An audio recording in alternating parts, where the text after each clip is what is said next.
Something that people might not know about us is that we actually met on the day that we wrote Replay.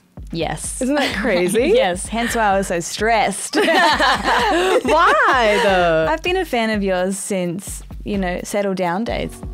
And then Francois Titez, who produced my first album and somebody that I used to know, he was curating for the songwriting camp for APRA. So, yeah, we were put in rooms every day. I went along to, I think, just one day of the camp and proceeded to write 2 songs over the course of the time there, and one of them happened to be Replay. You brought in a beat that you'd written the day before, and I remember just hearing it and being like, oh my God, immediately. I was so, drawn in. And to be honest, very surprised, because you're one of the most gentle and sort of, grounded, calm, caring people that I am now very close with, that it was the last thing I was expecting, for you to bust out these super grimy, gnarly, obnoxious rebel beats, Like, it's just, I love the juxtaposition of that. A big influence for me is that Tom York album, The Eraser. Yeah. And the Idiotech style beat of like that certain era of Radiohead where everything's real glitched up and sort of like sounds quite lo-fi, compressed, and really, and again, very synthetic. So I think the challenge for us was to be like, if this is going to be a Kimbra track, we didn't really know at the time, we have to put some warmth into it. I love how this song defeats all structural normality. Like the hooks are just a collage. Yeah. It's just part 1, part 2, part 3, yeah. but not in that order. 3, 2, 1. It's all over the place. I love songs like that. So that was really a challenge for me, because I feel like I can get stuck in loops, with ideas, or being 16 bar dance producer. Yeah. Whereas really I'm very refreshing. arrangement based. Yeah. That's the best of both worlds. That's where it's so the good. dream collaboration. Yeah. It is. Yeah. Not to brag, but that's pretty fucking awesome. We're the dream team. Yeah. Seriously. Let's talk about the bass line, because that was a really big addition. Yes.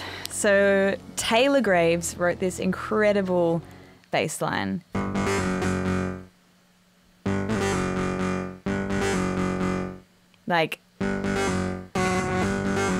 It's perfect. And it's almost like that bass line was the sonic character of the "what you doing in my head?" Like right? a call and response. Yeah, it was like that was what the character sounded like in a basin. Yes. So Ryan's role was really to kind of find these ominous sort of almost sound effects that would just come in. Like I remember he got a bunch of violin samples, reversed them, and so you'll just hear this attack of like, yeah. There's so many sick sound effects. And I think, Ryan's approach to vocal production is really special. He put, the vocals into that very ominous, claustrophobic world, which was maybe the last, it was really just the candy, wasn't it? Yeah. The candy on the track. Yeah. Tell me a bit about your early career, because you were kind of more in an R&B pop world under a totally different name, right? Yeah. I had an old project called Elizabeth Rose, and I wrote a lot of pop R&B.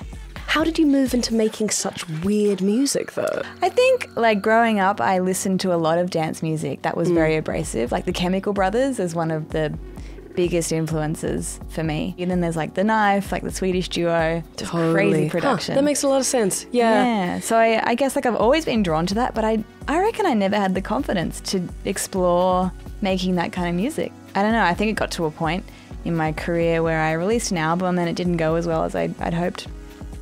And it kind of gave me a chance to kind of sit back and think wow, maybe this is not as authentic as I can be.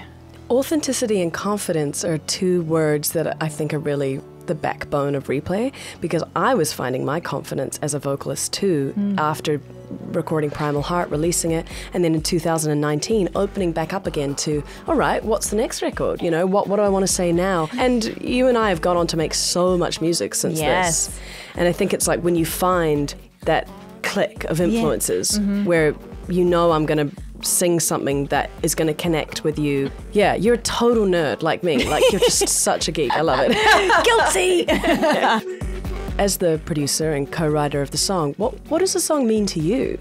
As an artist, like working by yourself, it's such a lonely, isolating thing. And you're in your own echo chamber of like doubt sometimes. So for me, it's like an empowering kind of stance on it of like wanting to break free and like having to push and really force it. That's it, come face to face with it. If you suppress these things, you push down the thoughts, you leave them for another song that you never write, they just get louder. What you resist persists, isn't it? That saying? Exactly. Yep. Yeah. Exactly.